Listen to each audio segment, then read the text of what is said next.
we're back with Lisa Waterslane in the studio. She comes each week with your garden questions. Just what are other gardeners in the neighborhood talking about? What are they seeing? And so many times, the more eyes and ears we have in the community, the smarter we all are, because gardening, we actually bond, we learn more, we are better at gardening by doing it together. So welcome to the studio, Lisa. Thank you. How's your week going? You've been out unloading semis, I see. So I can see. Yeah. No, you still look good. You look strong. Hey, there's not too many 56-year-old women that unload semis. So That's true. Yeah. Keeps us young, keeps us fit, keeps us. You're not going to put much of a gut on in this business. How much beer you drink afterwards? Yeah, I guess so. Or wine. You can't say that over the airwaves. People are judging us right we now. We don't drink at work. Anyway. Most of the time. No, just kidding. Anyway, so it's been good. A little hot in the afternoon, but it's people are in. Yeah. They're still gardening. We just had a fresh load of spruce and pine come in, and it's gone. I mean, it's just like, I was helping a customer yesterday going, Ken, where's all the plants? I said, well, there's a supply chain issue. Yeah. It's hard. We've got orders out 3, 4, 5 weeks out. They're continually coming, but there are hiccups. They're 2 weeks late, or they haven't harvested yet. And so there's not as much staff out in the fields to bring things in, to load trucking. Right. And so we've got more inventory than anyone else in this part of the county.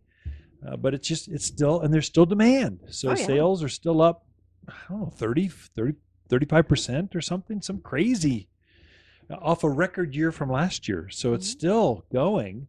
So people are in their backyards. Yeah. And they're still planting. They're still gardening. Still gardening, and a lot of new people moving in still. That's true. Lots of new rooftops. So we're seeing quite a few of that. They've come to garden classes. They've been coming to 3 or 4 of them. And now they're finally moving in. And they're gardeners, obviously, because they're coming to garden classes. And either they're completely bored or they want to know how to do it right. Save a few mistakes. Sure. And that's what the garden classes are. It's how can we help folks make less mistakes? Gardening is learned by making mistakes, but how can we learn off of someone else's mistakes? Right. And not make as many. That's kind of the goal. Very true. Garden questions. So what do we got? Anything? Show me the interesting. Start with interesting, and then we'll go to hard. How about we just start? Yeah. Okay. So talking about new. So Mona is new in Prescott Valley. Yeah. She has a raised garden prepped on the east side of her house. She wants to know, can she still plant? And what kind of perennials and colorful shrubs would you recommend to put in there? Oh, east side. Actually, east side is the best side. In Prescott Valley, especially, because you got those valley areas, you're exposed to that southwest wind. Yeah. There's this prevailing wind, mainly in spring, not so much now, that just blows on your gardens, and it affects plants. It can dry them out, especially new seedlings just coming up. With the east side, you're protected from that wind. And you get the morning sun. So in the early spring, it'll get rid of the frost faster. Things will germinate quicker. And they just grow better. That half-day sun, and they got the afternoon in the summer, afternoon protection. You can almost grow anything you want except the hardcore shade plant. So hosta, probably not so good out there. Yeah. But heucheras, that's kind of a borderline plant. Happy. It would do great right there. Beautiful evergreen perennial. Your grandparents called them coral bells because they got little flowers that kind of come up like coral bells, up about a foot high or so, maybe 18 inches. But salvias, gaillardias, there's a lot of choices right now at the garden center. We've got a greenhouse filled with perennials that will grow in the sun. That's actually a full sun garden. So if you're new to the area, full sun is defined as 6 hours or more of sun. So that's at this altitude. That's pretty intense. Right. In other areas of the country, no, that's only a half day of sun. Going, well, here that's enough. You still get light that bounces off, reflects. It's still bright, but 6 hours or more, full sun plants. And so echinaceas, probably the number one seller, salvias. Mm-hmm. I would not introduce Russian sage in there just because, or mint. Because that's all you'll It have. takes over. Oh my gosh, it just takes over. But you could introduce a lavender Sure. or a rosemary. It'd Mm-hmm. be beautiful right there. That's one. Bring a picture. Give us some dimensions because you Right. can't see, oh, it's a 8-foot Mm-hmm. bed or a 20-foot bed. You Right. can't really visually see the dimensions. We can help you design that all day long. Mm-hmm. And yes, you can plant and things would thrive, especially in a raised bed, because raised bed, you're condensed, you're watching it better, you're planting, you want to watch your little babies grow. So you're watering, you're fine tuning that. You're communing with that more often than Mm-hmm. I planted a tree in the backyard. The drip system barely reached. I hope it lives. I mean, that's different Yeah. than raised beds or Mm-hmm. off the patio. Plant a new tree off the patio. You're there every day, sipping iced tea, enjoying morning coffee. You're just there watching it more, so you can pamper it. So absolutely, you can plant right now, and there's a lot of choices Yeah. at the garden center. I would agree. Yeah. Lots of nice things in to look at. All right. Charles has a question about his aspens. They're about 10 years old. He waters every day. Shame on you, Charles. Okay. He has black spots all over his leaves, and the color is somewhat fading. He wants to know what he can do to help his aspen. Yeah. So okay, it's probably overwatering. You kind of implied that one, but you should not water aspen every day. It doesn't like that. And so what will happen is just the coloring, you're flushing all the nutrients out of the soil, and so it's actually starving to death. Mhm. So fertilize it. I would give it 2 fertilizers. Now, one true food, all-purpose plant food. It's a 744 all-purpose food.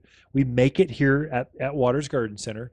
It's got lots of sulfur in it, some iron that'll help it green up, help it flush new leaves. We are not by any means close to the fall. I mean, if things are showing fall color now, they are stressed out. Yeah. And more than likely, it's from overwater at this point, especially knowing you water every day.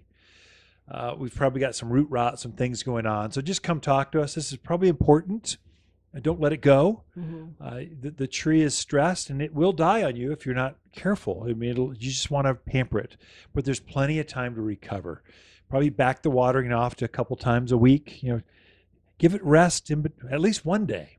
Maybe Yeah. water 3 or 4 times a week and train it to go to once a week. There's no way a 10-year-old tree needs water every day. That is not how God created trees. They're made to go long lengths of time with large root structures for sometimes months at a time before it needs water. Mhm. Not so much an aspen, but fertilize. Give it also humic. It's a all-purpose food and humic. That'll help it re-root. It's organic. It's humic acid. It'll help it green up and help it re-root. And that's going to be your secret to that. The spotting, it's got leaf spot. That's a disease. It's from overwatering. So it's got leaf spot. It's got bacteria eating the foliage off the tree because it's just too wet. It can't protect itself. So I would spray it with Revitalize. We've got an organic spray here. Come, basically take a picture. Come talk to us. You need to get in here right now. You can't solve this over the airwaves. Get in This is here, serious. Charles. Come on. All right, another quick one from Linda. She's looking for a privacy tree from a new home that's being built behind her. Her bedroom window faces Yeah. the home. She was thinking of a pine, but she also wanted to know, is pine good or is there a better Oh, recommendation? it's or- great choice, especially for a bedroom, because Austrian pine, Scotch pine, those are probably Austrian is probably the one I would go with. It's fastest growing and least diseased problems. And you're fine to plant that right now. So we've got some beautiful new specimens that just came in. In fact, if you want to take a look, go to what I set up a website, top10plants.com. Ooh. It goes to our new store we launched Ooh. and look at trees, evergreen trees. It'll have all the pine. You can see what's in stock right here, right now. So look at that. You can look at all the pine trees. It tells you how tall, how wide. It'll help you kind of do some research, and then you can come in and take a look. You could buy it right there. But I encourage you, you're right there. Come in and we'll help you hand pick one right here at the store. We can do your homework there and buy here or buy there and pick up here, whatever. That's a good way. But yes, pine trees are a great way to go. You can also look at spruce.